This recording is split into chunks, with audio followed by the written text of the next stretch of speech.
민주당은 크게 당황한 듯 보였습니다. 기자회견 9시간이 지나서야 선대위 대변인 명의로 사죄드린다는 짤막한 서면 브리핑만 내놨습니다.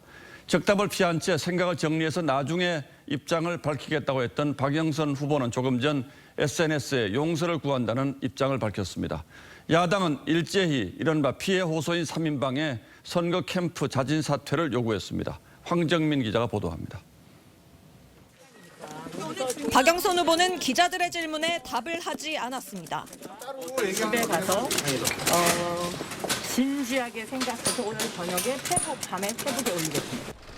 부산을 찾은 김태년 당대표 직무대행과 이낙연 선대위원장도 내용을 잘 모른다고만 했습니다. 아직 일정이 없다고 그냥 생각했어요. 어떻게 표현해야 되나요?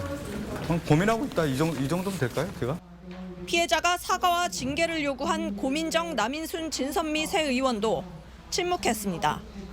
이들은 피해자를 피해 호소인으로 불러야 한다 했고 현재 모두 박 후보 캠프에 몸담고 있습니다. 다만 양양자 최고위원과 박성민 최고위원은 용서를 구한다며 사과했습니다.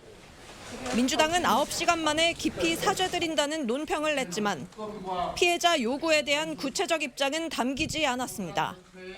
국민의힘은 이른바 피해 호소인 3인방을 박 후보 캠프 요직에 앉힌 것 자체가 2차 가해라고 비판했습니다. 박영선 후보의 그 피해자에 대한 사과가 진심이라면 이분들은 자진 사퇴하셔서 캠프에서 철수하셔야 저는 옳다고 생각합니다. 국민의당 안철수 후보는 민주당은 없어져야 할 정당이란 게 피해자의 바람일 것이라고 했고 정의당도 책임 있는 조치를 촉구했습니다. 진정성도 후속 조치도 없는 텅 빈 사과였습니다.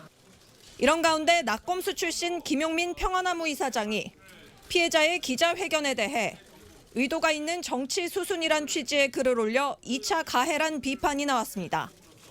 TV조선 황정민입니다.